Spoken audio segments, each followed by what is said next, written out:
Okay, awesome. So, hello everyone. Today, before I go to introduce myself, I'm just wanna give you a hint about what we the session topic or the session title. It's basically about portfolio best practices for every career stage. So we gotta understand the career stages, obviously. So who I am? Well, my name is Sayed. I'm a senior UX design specialist, instructor, and mentor based in Cairo, Egypt. I have like overall experience 10 years, but I am have only 6 years of experience dedicated to UX design. In the past 3 years, I have trained and mentored over a thousand UX students across different regions, but most of them in my region, which is the Middle East, if you are aware of. Contributing to shape the next generation of UX professional in the industry. So, also would love to connect with you all over LinkedIn. So feel free to connect with me. All right. Okay, what we have today for the agenda here? Well, it's actually two sections. The first one would be about understanding the UX maturity levels. I know you have been hearing a lot of portfolios and the best portfolio, the best structure, and so on. But I would like to discuss something different to talk about or to look at the portfolio from a different angle, which is the maturity levels. Um, for the designers, for the UX, of course, designers in terms of seniority levels, and also the UX team you are joining. There, there is also maturity modules you should be aware of. The next section would be about the portfolio structure, like the overall presentation. We also would discuss the project structure. So this is what we have for today. Let's start. Okay, so UX design maturity levels. Well, UX maturity levels and how they affect the portfolio um, needs. So, as you know, the UX maturity level or the seniority level, it's based on your experience and maybe in years you have in the field, or maybe the range of skills you have, the muscles you have built through your time working, and also your involvement in projects. So so what is the obvious like UX design maturity level? Of course, you are aware of it. Like there's entry level, there's mid levels, there's seniority levels, there's lead levels, and more levels. But I'm only talking today about the entry, mid, and senior level. So for the entry level, those are the new designers or recent grades. So they maybe have built a strong knowledge of or fundamentals understanding for the UX topics, and maybe they have like less projects in their portfolio since they are just joining. Um, in this level, you are your portfolio should emphasize on learning and shows that you are able to learn, shows your understanding to the process, and the potential in growth for you. For the mid levels, those who have like solid experience in independent project work, like ownership and stuff. So your portfolio should demonstrate your ownership, your problem solving skills, and end-to-end thinking.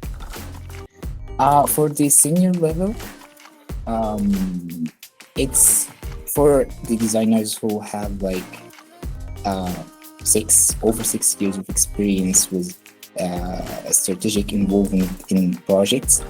In this portfolio, for those who are senior level, they should focus on highlighting like leadership skills, functional collaboration with different teams, and the impact on the business, of course.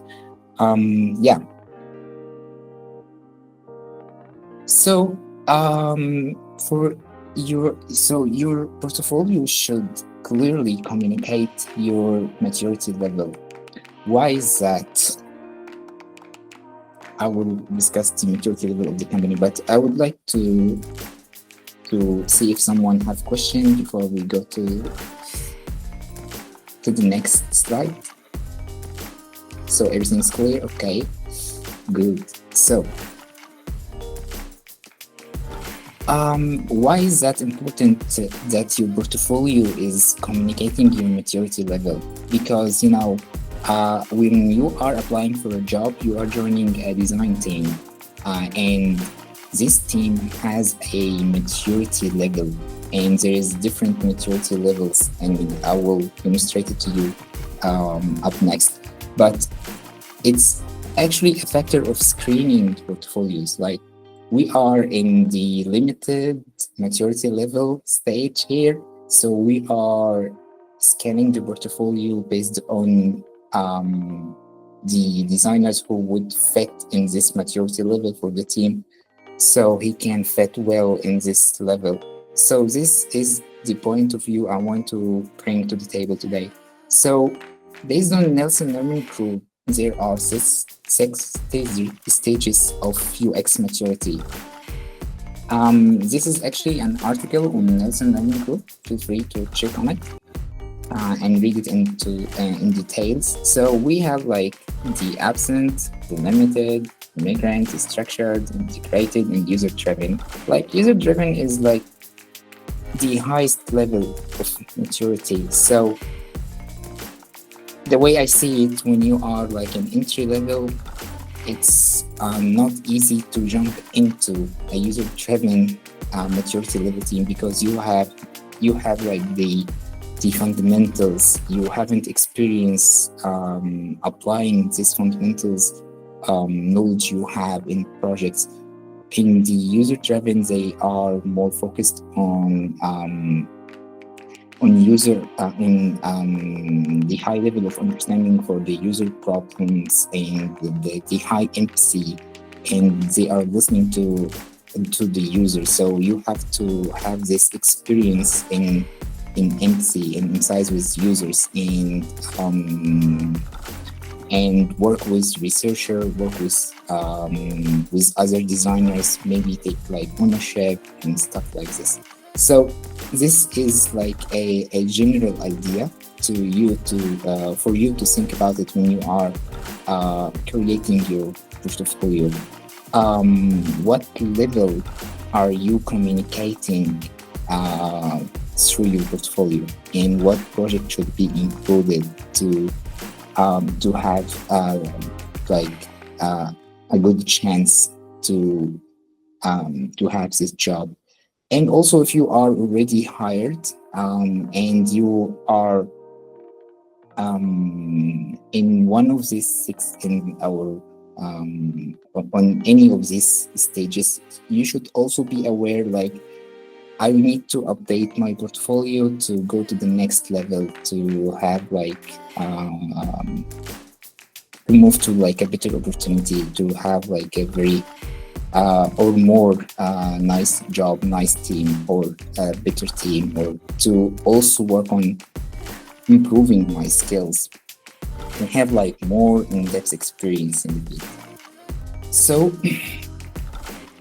we were discussing the UX maturity, like an overview. So we have like the absent, where the UX is ignored or non-exist. So you may face this this challenge when you are hired for a small company or startup company, or maybe a software house where a small software house where they are delivering a bunch of features and they don't really care or pay much attention to the UX. They are just delivering features in the shape of like a e-commerce apps or any products, for the software house, for example. And there is the limited level where UX is rare and done, but it faced like lack of importance. They don't pay much attention to it, like not fully care about the UX, but it's somehow, yeah, we need to apply some best practices and take care of it. And we have like the third level, which is the immigrant, where the UX work is functional and promising, but um, not like without like efficiency. Like we are not doing enough usability testing, listening to the feedback from the users to adapt and iterate. Also, there is the structured module where the organization or the team you are joining, follow like a UX methodology or following like a structured framework and pay attention to the UX fundamentals. And they are trying to like have like the efficiency and apply like also best practices, but responding to the user feedback. And also we have here the integrated, where the UX work is comprehensive, like we are following the POC, working by the POC, like doing the right research and collect like enough information, enough insights, and start to work accordingly and solve the problems accordingly. And also we have like the user driven, which most likely you will find in the SaaS product, any applications that provide services, and it because it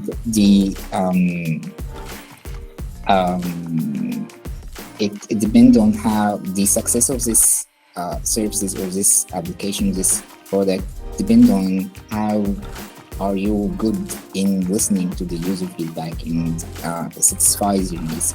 So there is like a dedication to the UX at all levels, and have like deep understanding in terms of the user needs and behaviors, and they are like following the approach of user-centered design and focusing on the impact actually for the user.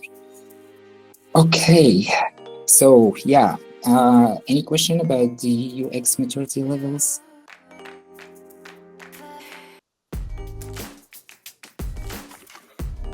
Okay, good. So next we have like the portfolio structure.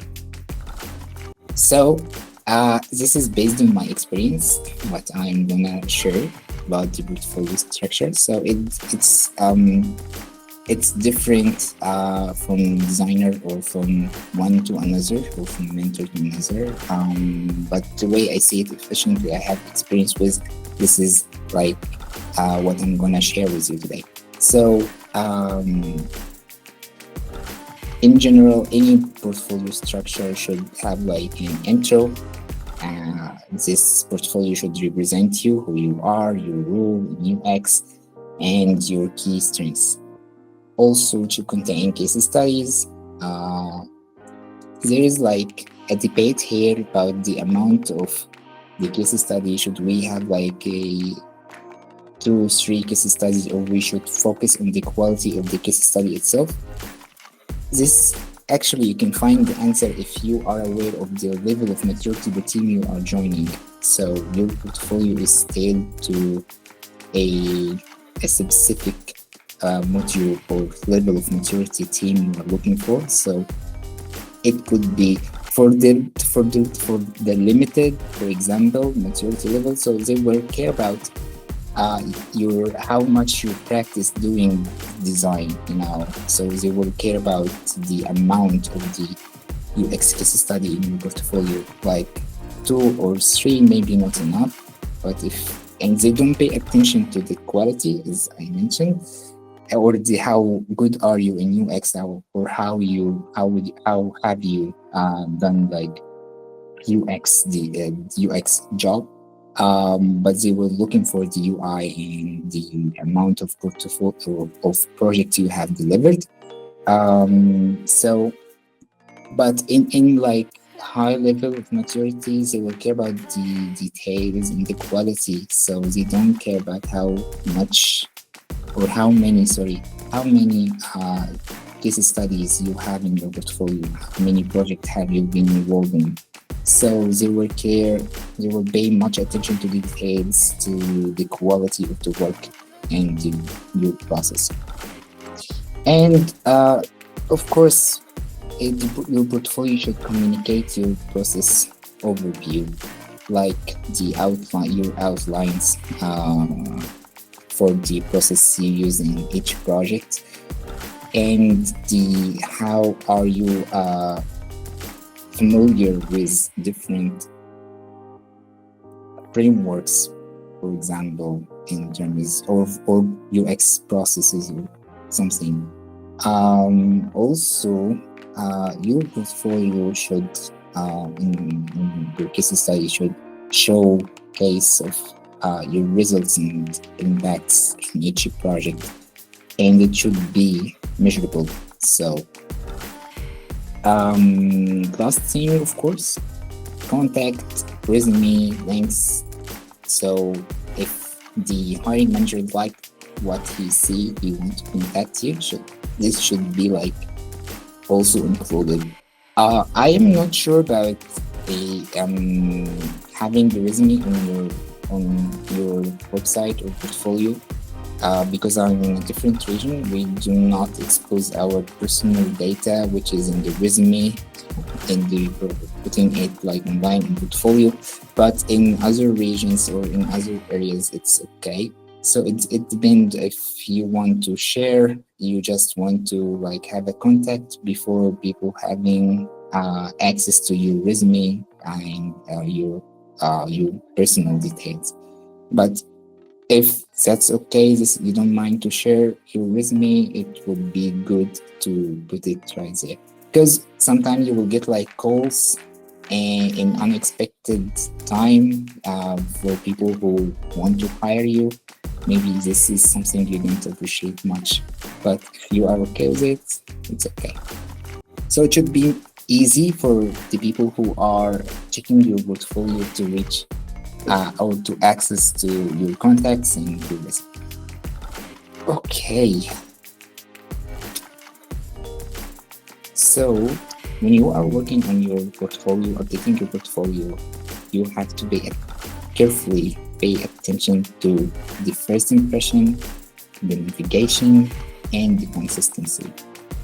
How is that? Okay. For the first impression, you want to leave like a professional impression, and your portfolio should like visually appealing and communicating your skills clearly.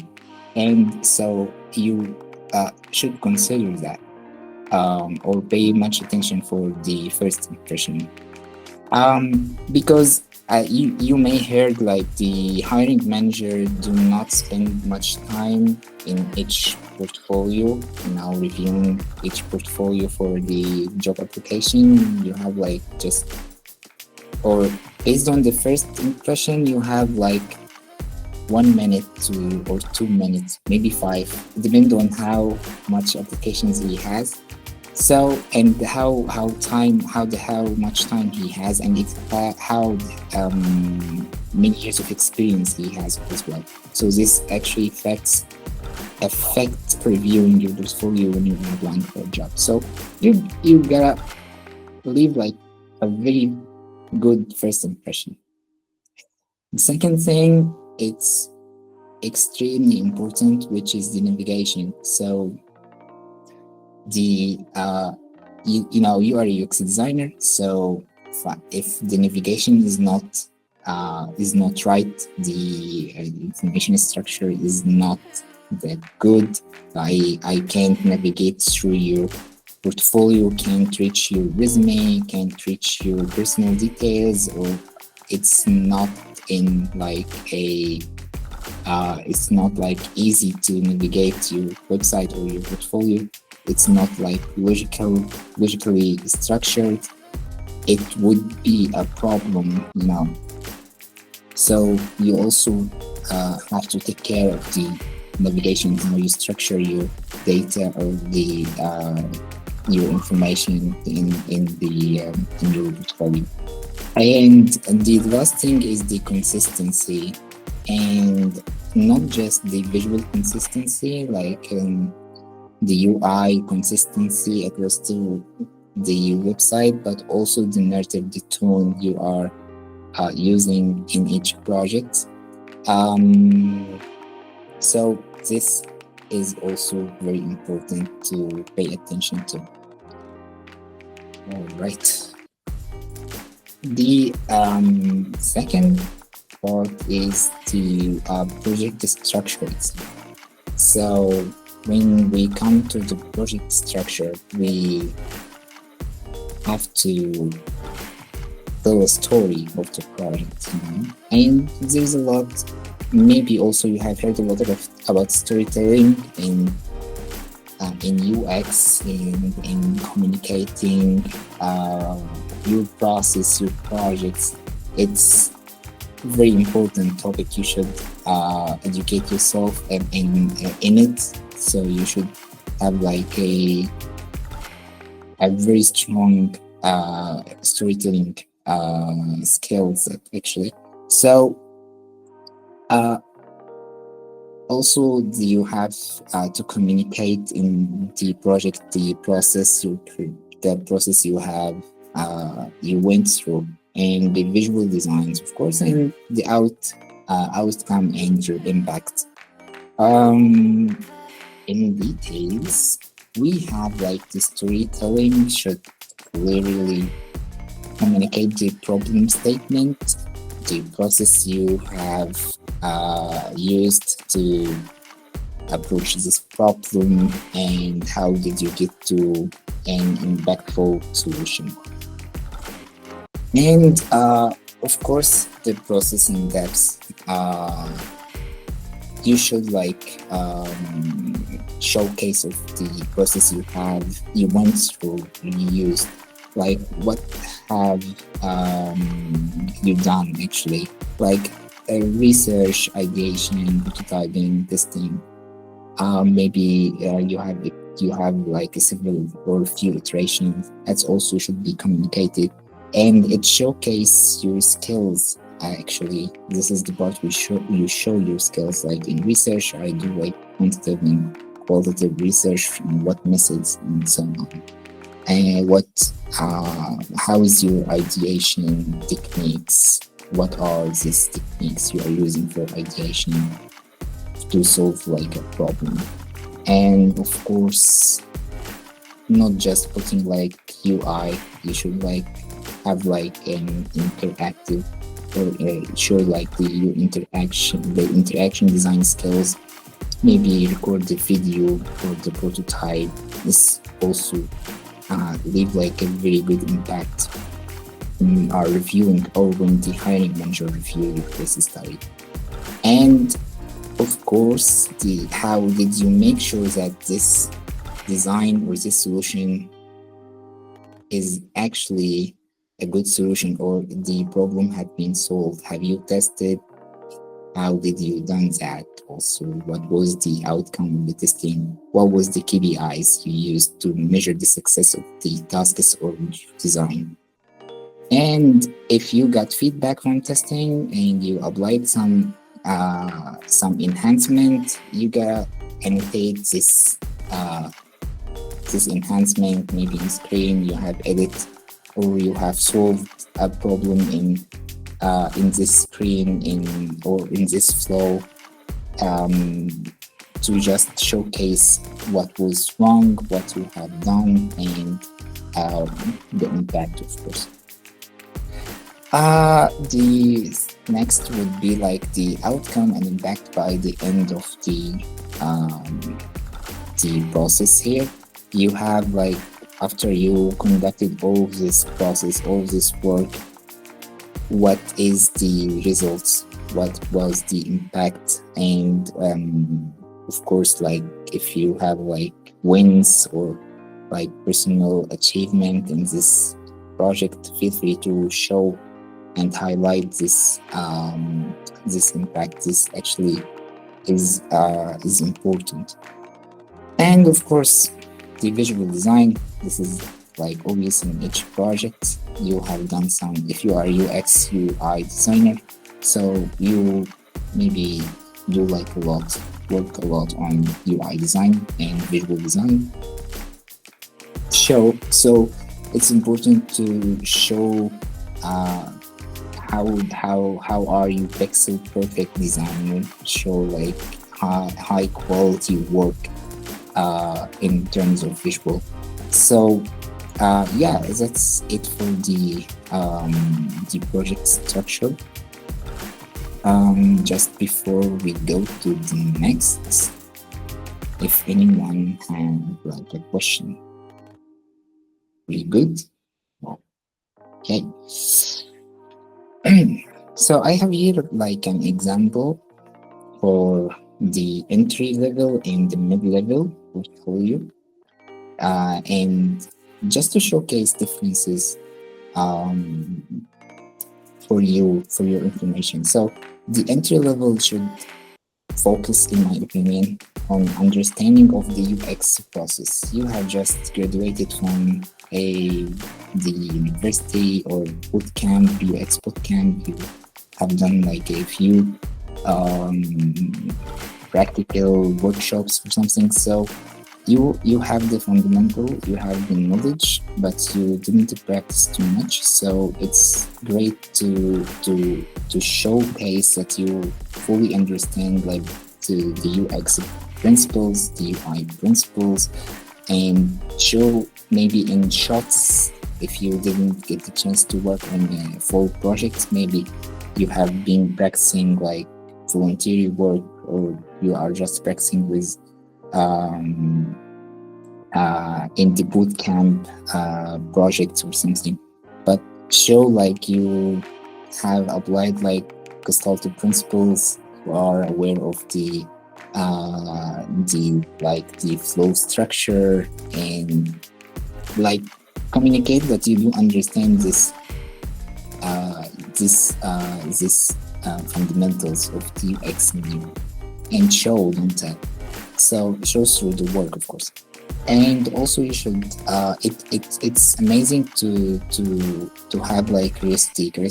It's like communicates that you are curious to work to learn more, and you are when you are joining a team, or when a senior design give you a feedback, or maybe assign you a task, you would search yourself.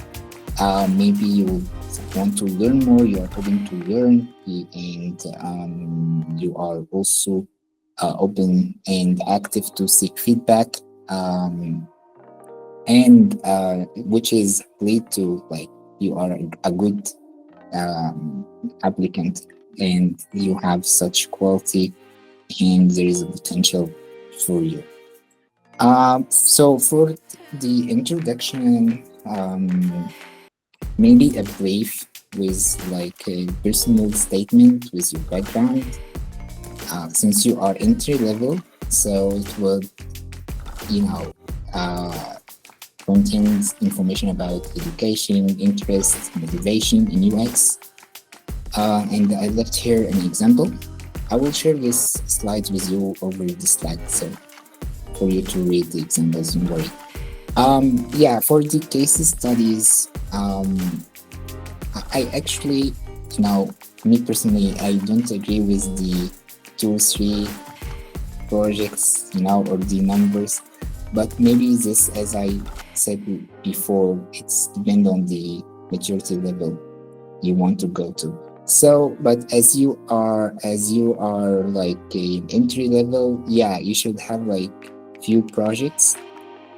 This is an indicator for the hiring managers that you have been practicing this fundamentals knowledge you have in UX. So this is a good sign.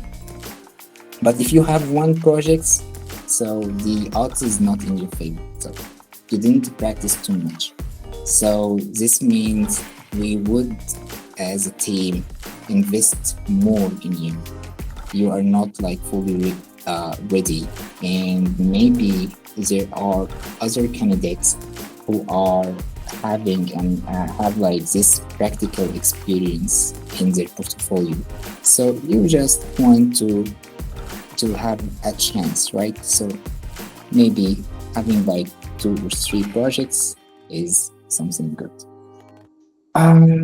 Yeah, like redesign. Maybe if you don't have like real world a chance to work on a real world work, maybe you want to search online for a product, a website, maybe a landing page with some obvious UX problems, and you will redesign it and solve these problems. So this would be like good. Or search for like non-profit websites and redesign some and practice some design.